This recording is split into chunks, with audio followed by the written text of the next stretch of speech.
Hello good evening friends, स्वागत है आप सभी का आप अपने यूट्यूब चैनल पर। तो साथियों, हम आज करने वाले हैं सीटेट की हिंदी की संपूर्ण क्लास। जिस प्रकार से भी क्वेश्चन आपके हिंदी के बनते हैं सारे के सारे वही क्वेश्चन आपके लिए हम लेकर आए हैं। तो क्लास में लगातार बने रहिएगा और एक बार सेशन को सभी के पास में शेयर कर दीजिए। जो लोग अभी जुड़ नहीं पाए सबको जोड़ लीजिए साथ में। सभी साथियों को फिर शुरू करते हैं अपनी क्लास। जितने लोग नए जुड़े चैनल पर, चैनल को सब्सक्राइब कर लीजिए, सभी लोग वीडियो को लाइक कर लीजिए। चलिए शुरू करते हैं क्लास। देखते हैं पहला क्वेश्चन क्या रहने वाला है आज का। क्वेश्चन नंबर 1 है, राधिका 7वीं कक्षा में पढ़ाती है। वह बच्चों को नाम संबंधी कुछ उदाहरण देती है, फिर संज्ञा के बारे में समझाती है। राधिका द्वारा प्रयुक्त विधि कौन सी आपको बताना है। पहला ऑप्शन है आगमन की विधि, दूसरा ऑप्शन है भाषा संसर्ग की विधि, तीसरा है सूत्र की विधि और चौथा है निगमन की विधि। तो आंसर कीजिए सभी लोग। राधिका 7वीं कक्षा में पढ़ाती है, वह बच्चों को नाम संबंधी कुछ उदाहरण देती है, फिर संज्ञा के बारे में समझाती है। तो राधिका द्वारा प्रयुक्त विधि है। इस क्वेश्चन का जो सही आंसर है वो हो जाएगा ऑप्शन नंबर 1। कौन सी विधि है ये आगमन की विधि। कौन सी हो जाएगी? आगमन की विधि हो जाएगी। सभी लोग याद रखना, ऑप्शन नंबर 1 इसका सही। आगे देखते हैं। क्वेश्चन है, 8वीं कक्षा में पढ़ाने वाले अली अक्सर बच्चों के गलत शब्दों के नीचे शब्द का ठीक रूप लिखकर दोनों में अंतर करने के लिए कहते हैं। इसका मुख्य उद्देश्य है, पहला ऑप्शन है शब्दों को सही वर्तनी की जानकारी देना, दूसरा है अवलोकन द्वारा सही वर्तनी की ओर ध्यान आकृष्ट करना, तीसरा है आकलन को और सुविधापूर्ण बताना, चौथा ऑप्शन है बच्चों को उनकी गलती का अनुभव कराना। तो सभी लोग आंसर कीजिए इस क्वेश्चन का सही आंसर क्या हो जाएगा। लगातार क्लास में बने रहिए और सेशन को सभी लोग शेयर कर दीजिए फिर से। और जितने लोग नए जुड़े चैनल को सब्सक्राइब कर लीजिए। बहुत ही अच्छी क्लास रहने वाली है आज की क्लास में हम करने वाले हैं 31 क्वेश्चंस। तो आप लोग लगातार बने रहिएगा, बिना क्लास को स्किप किए हुए देखना है पूरी की पूरी क्लास। सारे के सारे क्वेश्चन आपके लिए इंपॉर्टेंट हैं। इस क्वेश्चन का जो सही आंसर है वो है ऑप्शन नंबर 2, अवलोकन द्वारा सही वर्तनी की ओर ध्यान आकृष्ट करना। ऑप्शन नंबर 2 बिल्कुल सही हो जाएगा इसका। तो चलते हैं अगले क्वेश्चन पर। क्वेश्चन है, उच्च प्राथमिक स्तर पर बच्चों की लिखित अभिव्यक्ति का विकास करने में सबसे कम सहायक है। सभी लोग आंसर करेंगे इसका कि उच्च प्राथमिक स्तर पर बच्चों की लिखित अभिव्यक्ति का विकास करने में सबसे कम इनमें से कौन सा ऑप्शन हो जाएगा जो सबसे कम सहायक रहने वाला है। ऑप्शन 1 देखते हैं। ऑप्शन 1 है अपने बचपन की कोई घटना लिखो जब शरारत करने पर डांट पड़ी हो। ऑप्शन 2 है अगर तुम्हारे घर के किसी कोने में चिड़िया अपना घोंसला बना ले तो तुम क्या करोगे। ऑप्शन 3 है नादान दोस्त कहानी का अंत परिवर्तित करते हुए कहानी को अपने शब्दों में लिखो। और ऑप्शन 4 है कविता की अधूरी पंक्तियों को देखकर पूरा करो। तो बड़ा ही अच्छा क्वेश्चन है, आंसर कीजिए सभी लोग। उच्च प्राथमिक स्तर पर बच्चों की लिखित अभिव्यक्ति का विकास करने में सबसे कम सहायक कौन सा है। तो इस क्वेश्चन का जो सही आंसर है वो हो जाएगा ऑप्शन नंबर 4। क्या हो जाएगा? ऑप्शन नंबर 4 हो जाएगा कविता की अधूरी पंक्तियों को देखकर पूरा करो। सबसे कम प्रभावी कारण यही हो जाएगा ऑप्शन नंबर 4। आगे देखते हैं। क्वेश्चन है, उच्च प्राथमिक स्तर पर बच्चों के भाषा आकलन में सर्वाधिक प्रभावी प्रश्न है। भाषा आकलन में सबसे ज़्यादा प्रभावी प्रश्न कौन सा रहने वाला है। ऑप्शन 1 है बादलों के घिराने पर कवि किसान को उठने के लिए क्यों कहता है। ऑप्शन 2 है जब हरा खेत लहराएगा तो क्या होगा।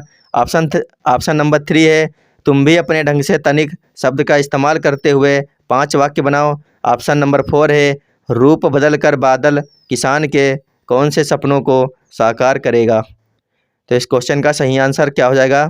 उच्च प्राथमिक स्तर पर बच्चों के भाषा आकलन में सर्वाधिक प्रभावी प्रश्न इनमें से कौन सा होगा। तो इसका जो लोग ऑप्शन नंबर 3 कर रहे होंगे, तुम भी अपने ढंग से तनिक शब्द का इस्तेमाल करते हुए 5 वाक्य बनाओ, बिल्कुल सही हो जाएगा। ऑप्शन नंबर 3 इसका सही है। आगे देखते हैं। क्वेश्चन है, अपनी मातृभाषा में किसान पर लिखी गई कविता को अपने मित्रों व शिक्षकों को सुनाओ। हिंदी भाषा की पाठ्य पुस्तक में यह प्रश्न। ऑप्शन नंबर 1 है कक्षा में बच्चों को गीत गाने का अवसर देता है। ऑप्शन नंबर 2 है कक्षा के बहुभाषिक संदर्भ को पोषित करता है। ऑप्शन नंबर 3 है कक्षा में समय के सदुपयोग का उत्कृष्ट उदाहरण है। ऑप्शन नंबर 4 है कक्षा में मनोरंजन का साधन है। तो क्वेश्चन बहुत ही अच्छा है, सभी लोग आंसर कीजिए। इसका सही आंसर क्या हो जाएगा। इस क्वेश्चन का जो सही आंसर हो जाएगा वो हो जाएगा ऑप्शन नंबर 2, कक्षा के बहुभाषिक संदर्भ को पोषित करता है। ऑप्शन नंबर 2 सही हो जाएगा इसका। याद रखिएगा आप लोग, ऑप्शन नंबर 2 इसका सही आंसर है। आगे देखते हैं। क्वेश्चन है, उच्च प्राथमिक स्तर पर बच्चों के भाषा प्रयोग का आकलन करने में सबसे कम प्रभावी है। अगर आपको उच्च प्राथमिक स्तर पर बच्चों के भाषा प्रयोग का आकलन करना हो तो इनमें से सबसे कम प्रभावी कारण कौन सा हो जाएगा? ऑप्शन 1 है अवलोकन, ऑप्शन 2 है बातचीत, ऑप्शन 3 है जांच सूची और ऑप्शन 4 है पोर्टफोलियो। तो सभी लोग आंसर कीजिए आप, इसका कौन सा सही आंसर हो जाएगा? सभी लोग आंसर करेंगे इस क्वेश्चन का। जितने लोग नए जुड़ रहे हैं चैनल पर, चैनल को सब्सक्राइब कर लीजिए और एक बार सभी लोग फिर से अपने सभी साथियों को जोड़ लीजिए, क्लास में शेयर कर दीजिए वीडियो को। तो इस क्वेश्चन का जो सही आंसर है वो हो जाएगा ऑप्शन नंबर 3। उच्च प्राथमिक स्तर पर बच्चों के भाषा प्रयोग का आकलन करने में सबसे कम प्रभावी जो कारण होगा वो हो जाएगा जांच सूची, यानी ऑप्शन नंबर 3 इसका सही आंसर हो जाएगा। क्या हो जाएगा? जांच सूची। आगे देखते हैं। क्वेश्चन है बच्चों में पढ़ने लिखने की कुशलता के विकास में सर्वाधिक सहायक है। ऑप्शन देखिए और बताइए, इन ऑप्शनों में से ऐसा कौन सा ऑप्शन है जो बच्चों में पढ़ने लिखने की कुशलता के विकास में सर्वाधिक सहायक है? ऑप्शन 1 है श्रुतलेख का कार्य, ऑप्शन 2 है कहानी पढ़कर सवाल बनाना, ऑप्शन 3 है प्रदूषण पर निबंध लिखना और ऑप्शन 4 है सुलेख का कार्य। तो बताइए सही आंसर क्या हो जाएगा इस क्वेश्चन का? आपके एग्जाम में इसी प्रकार के क्वेश्चन बनेंगे, लगातार बनते भी आ रहे हैं। तो इसका जो सही आंसर है वो हो जाएगा ऑप्शन नंबर 2, कहानी पढ़कर सवाल बनाना। ये जो है बच्चों में पढ़ने लिखने की कुशलता के विकास में सर्वाधिक सहायक कौन सा रहेगा? कहानी पढ़कर सवालों को बनाना। तो ऑप्शन नंबर 2 इसका सही आंसर हो जाएगा। आगे देखते हैं। क्वेश्चन है कक्षा का बहुभाषिक संदर्भ यह मांग करता है कि। क्वेश्चन है कक्षा का बहुभाषिक संदर्भ यह मांग करता है कि ऑप्शन 1 है बच्चों की मातृभाषा को ही पढ़ाया जाए, ऑप्शन 2 है बच्चों को 4 भाषाएं पढ़ाई जाए, ऑप्शन 3 है बच्चों का भाषा आकलन बिल्कुल भी ना हो और ऑप्शन नंबर 4 है बच्चों की मातृभाषा को कक्षा में स्थान दिया जाए। तो सभी को आंसर करना है इस क्वेश्चन का। सही आंसर क्या होगा? कक्षा का बहुभाषिक संदर्भ यह मांग करता है कि। तो सभी लोग बताइए क्या सही आंसर होगा इसका? इस क्वेश्चन का जो सही आंसर है वो हो जाएगा ऑप्शन नंबर 4, बच्चों की मातृभाषा को कक्षा में स्थान दिया जाए। ऑप्शन नंबर 4 इसका बिल्कुल सही आंसर हो जाएगा। आगे देखते हैं। क्वेश्चन है उच्च प्राथमिक स्तर पर हिंदी भाषा शिक्षण का एक महत्वपूर्ण उद्देश्य है। तो इस क्वेश्चन का आंसर करना है आपको। सभी लोग आंसर कीजिए क्या सही आंसर हो जाएगा? उच्च प्राथमिक स्तर पर हिंदी भाषा शिक्षण का एक महत्वपूर्ण उद्देश्य क्या है? ऑप्शन देखते हैं। पहला ऑप्शन है हिंदी के व्याकरणिक बिंदुओं को कंठस्थ करना, दूसरा है हिंदी भाषा में विविध स्वरूपों की जानकारी देना, ऑप्शन 3 है हिंदी भाषा में अनुदित सामग्री को पढ़ाना और ऑप्शन 4 है बोलने की क्षमता के अनुरूप लिखने की क्षमता का विकास। तो सभी लोग आंसर कीजिए सही आंसर क्या है इस क्वेश्चन का। और जितने लोग देख रहे हैं सभी लोग सेशन को शेयर करिए एक बार और लोगों को जोड़ लीजिए क्लास में। सभी के पास तक इस क्लास को आप लोग पहुंचा दीजिए।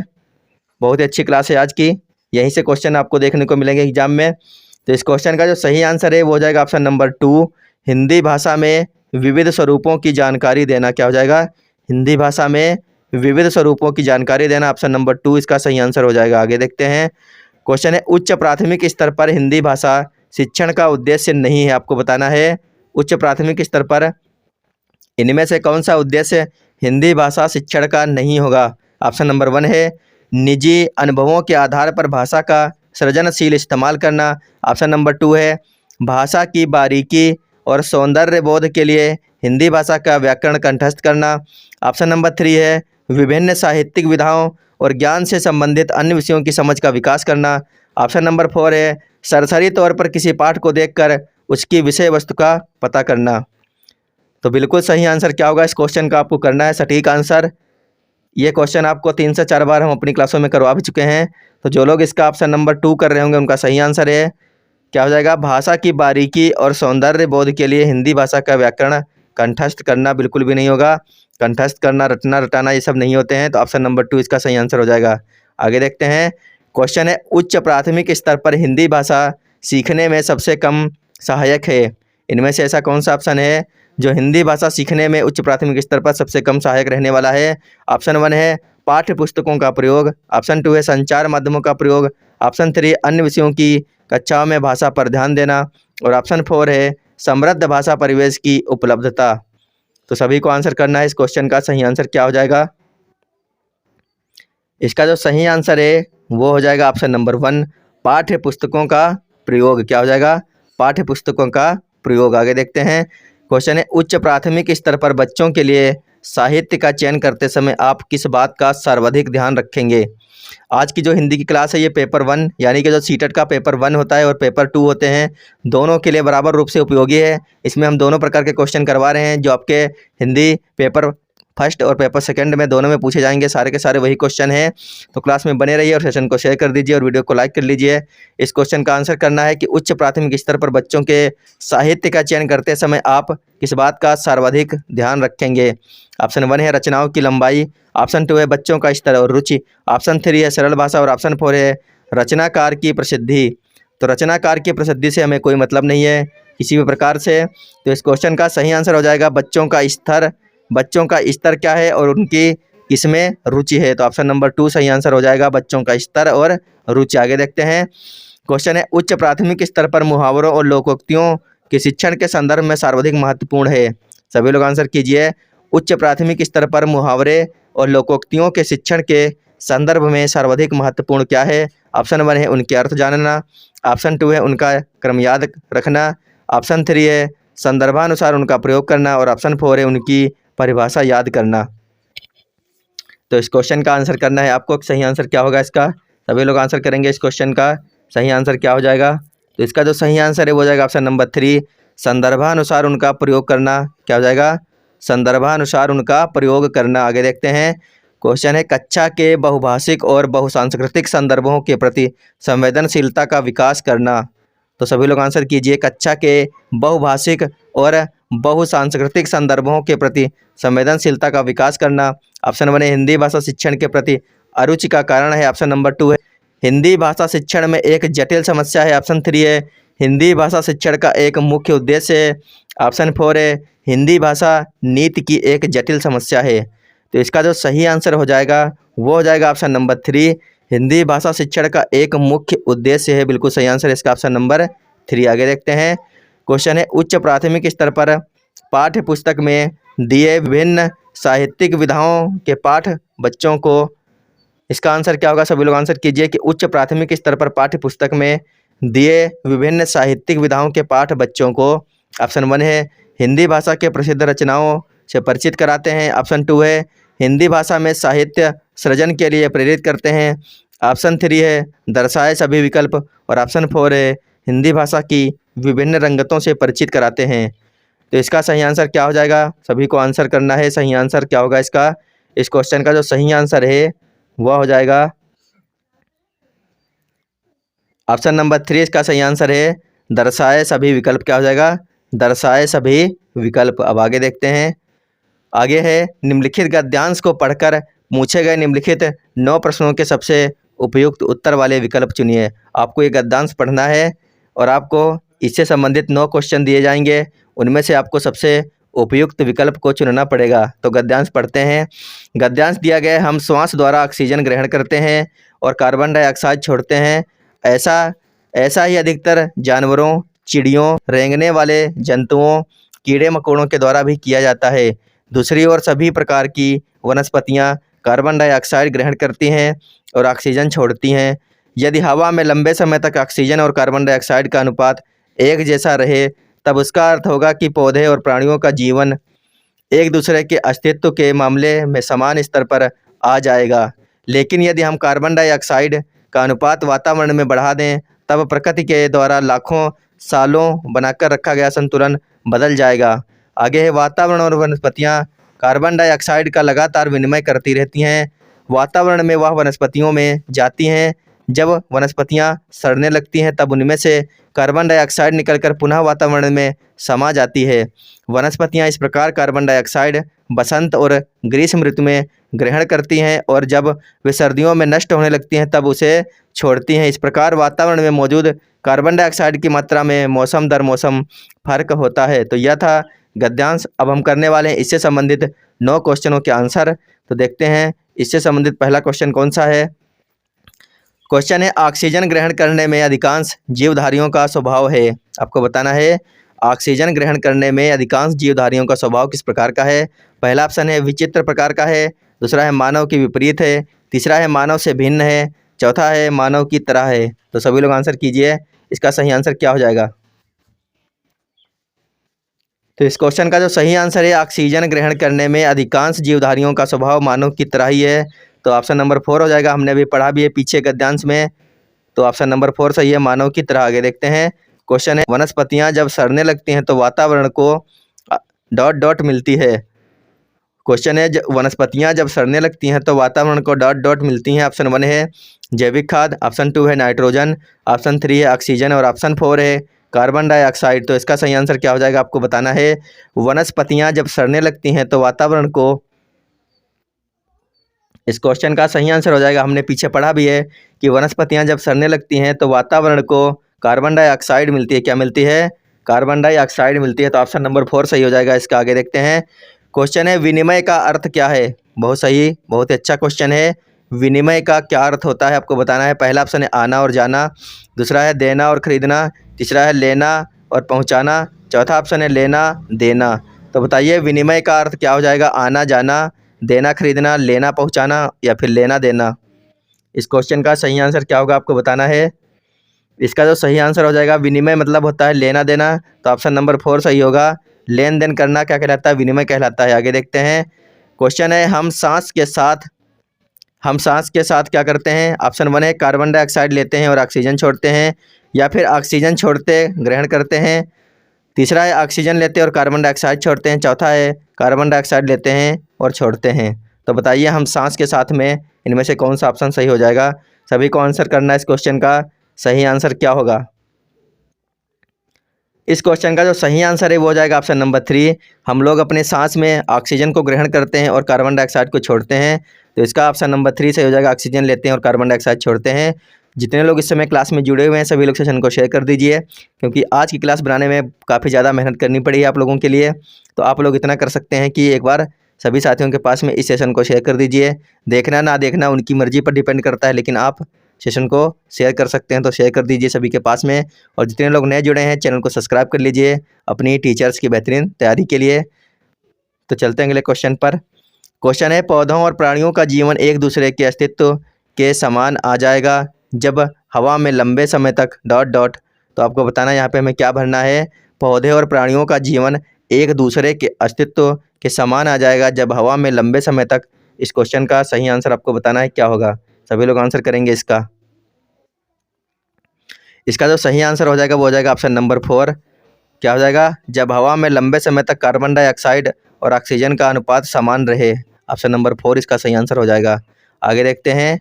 क्वेश्चन है, वातावरण का विग्रह और समास होगा। आपको बताना है कि वातावरण का विग्रह और समास क्या हो जाएगा। पहला है वातावरण रूपी वात, कर्मधारय समास है। दूसरा है वात और आवरण, द्वंद्व समास है।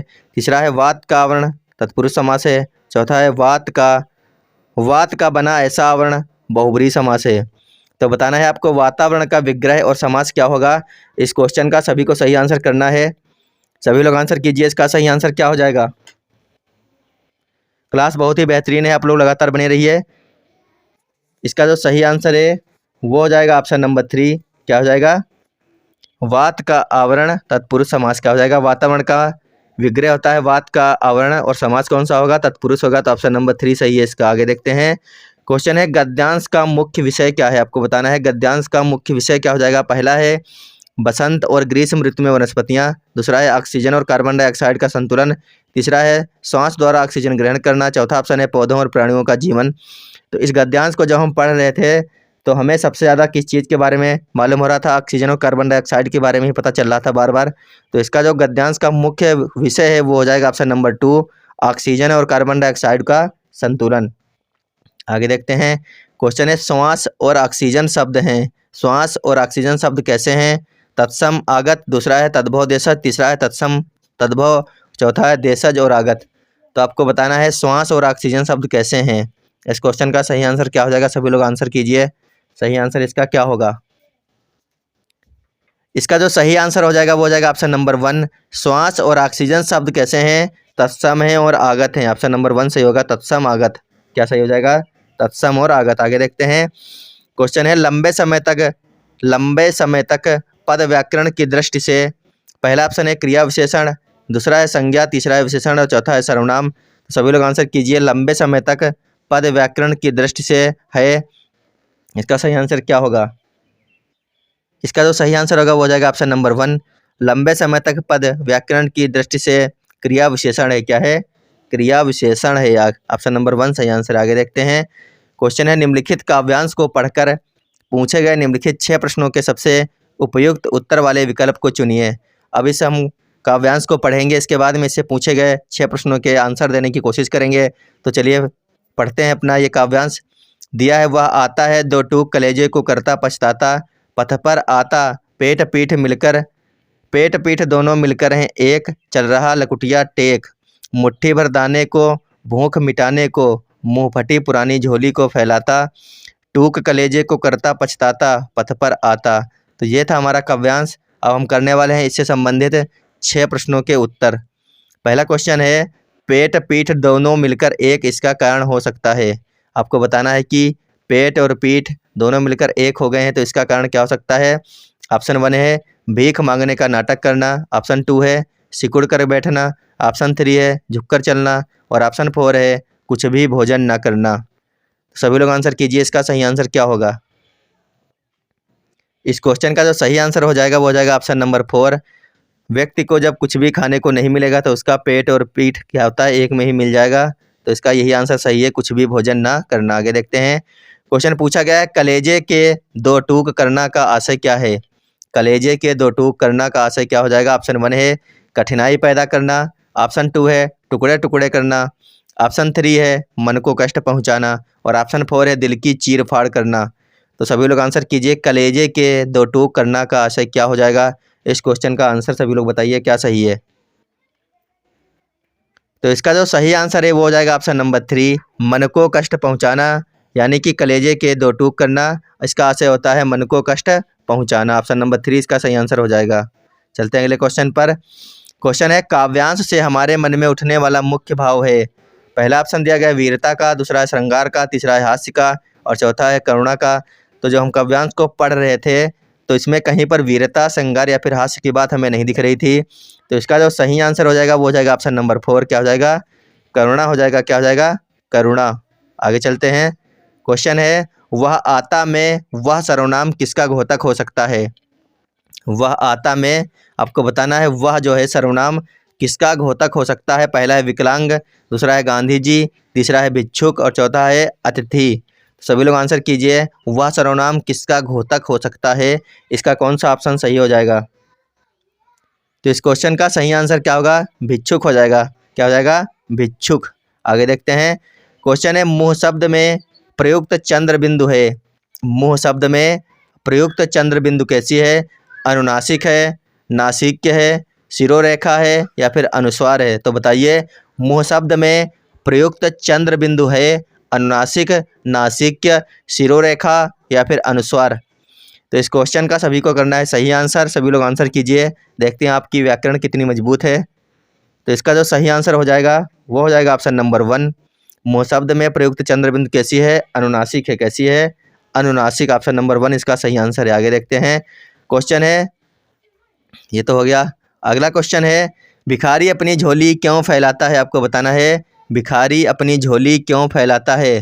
पहला ऑप्शन है अपनी गरीबी के बारे में बताना चाहता है, दूसरा ऑप्शन है भूख मिटाने के लिए कुछ अन्न चाहता है, तीसरा ऑप्शन है झोली में कुछ छिपाना चाहता है, चौथा ऑप्शन है मुट्ठी भर अनाज दिखाना चाहता है। तो आंसर कीजिए, भिखारी अपनी झोली क्यों फैलाता है। इस क्वेश्चन का सही आंसर क्या हो जाएगा, सभी को बताना है। अंतिम क्वेश्चन है, सभी लोग आंसर कीजिए, इसका सही आंसर क्या हो जाएगा, भिखारी अपनी झोली क्यों फैलाता है। तो इस क्वेश्चन का जो सही आंसर है वो हो जाएगा ऑप्शन नंबर 2, भूख मिटाने के लिए कुछ अन्न चाहता है इसीलिए वह झोली को अपनी फैला रहा है। तो ऑप्शन नंबर 2 सही हो जाएगा, भूख मिटाने के लिए कुछ अन्न चाहता है। तो दोस्तों, ये थी हमारी आज की क्लास। हमने पूरी कोशिश की है कि आपको वही क्वेश्चन कराए जाएँ जो आपके एग्जाम में आ रहे हैं, चाहे पेपर फर्स्ट हो या फिर सेकेंड हो। तो आपको बताना है कमेंट बॉक्स में कि आज की हमारी क्लास आपको कैसी लगी। अगर क्लास अच्छी लगी हो तो वीडियो को लाइक कर लीजिएगा और सेशन को सभी साथियों के पास में शेयर कर दीजिएगा। जितने लोग नए जुड़े हैं चैनल को सब्सक्राइब कर लीजिए। बाकी जिनका एग्ज़ाम हो गया है या फिर जिनका होने वाला है, जिनका भी एग्ज़ाम होने वाला है, वो लोग लगातार तैयारी को करते रहिए, और जिनका हो गया है वो लोग भी तैयारी करते रहिए, क्योंकि बहुत ही जल्द आपको केंद्र सरकार की तरफ से टीचर की वैकेंसी देखने को मिल सकती हैं। तो अभी के लिए धन्यवाद, बाय बाय।